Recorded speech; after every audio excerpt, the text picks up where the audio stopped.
تو اسلام نے سب سے امپورٹنٹ چیز تو یہ، بلکہ کچھ حدیثوں میں نا جہاں واحد بات کی گئی ہے تو وہاں یہ بتایا گیا کہ امیر المومنین کے غریبوں کو دینا، یہاں پہ 8 مداد کی، تو وہ کچھ حدیثوں میں اتنی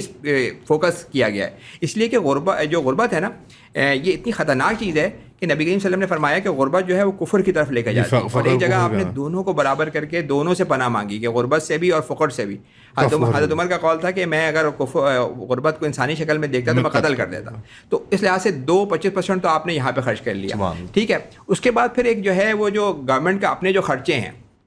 دیکھیں ہم نے پچھلی دفعہ بات کی تھی کہ زکوٰۃ بیسڈ اکانومی کے اندر جو آپ لے رہے ہیں، دے رہے ہیں، اور جو آپ اسٹوریج کر رہے ہیں، تقریباً ساری چیزیں عاملین زکوٰۃ میں آتی ہیں، اور ابن رشد کا قول ہے کہ اس میں گورنر جس کے اندر جو ہے وہ، یعنی اگر آپ دیکھیں کوئی اور ٹیکس نہیں ہے تو آپ کو یہیں سے پورا کرنا ہے، لیکن حکمت اس میں یہ کہ میں 12.5 سے اوپر نہیں جانا چاہیے۔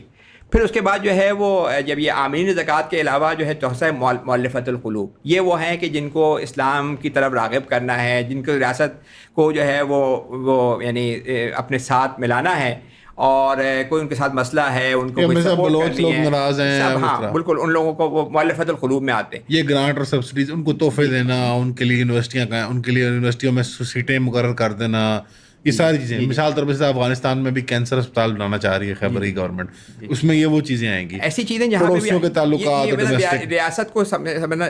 کے پاس یہ ہے کہ ایک فنڈ ہے، اور اس کے بعد جو ہے وہ اختیار ہے کہ جہاں اس کو لگے۔ حضرت عمر نے کے بارے میں ایک بات یہ ملتی ہے کہ انہوں نے کہا کہ اب اسلام طاقتور ہو گیا ہے تو ہم لوگوں کو، ایسے لوگوں کو پیسے نہیں دیں گے جن کو ہمیں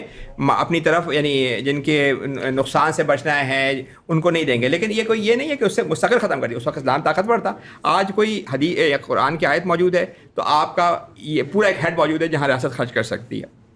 پھر اگلا جو ہے وہ پھر رقاب ہے نا، پھر رقاب کا مطلب یہ ہے کہ غلامی۔ تو آج پاکستان غلام کس طرح سے ہے کہ بیرونی قرضے چڑھے ہوئے ہیں، تو راشد رضا جو مشہور وہ ہیں، ان کا وہ ہے کہ آپ اپنے بیرونی قرضے جو ہے وہ آپ کو غلام بنا لیتے ہیں نا، تو آپ بیرونی قرضے اس سے پے کر سکتے ہیں۔ اس وقت پاکستان کا جو بیرونی ڈیٹ، دیکھیں اندرونی ڈیٹ تو ہم نے کہا کہ سارا فل ریزرو بینکنگ سے ختم ہو جائے گا،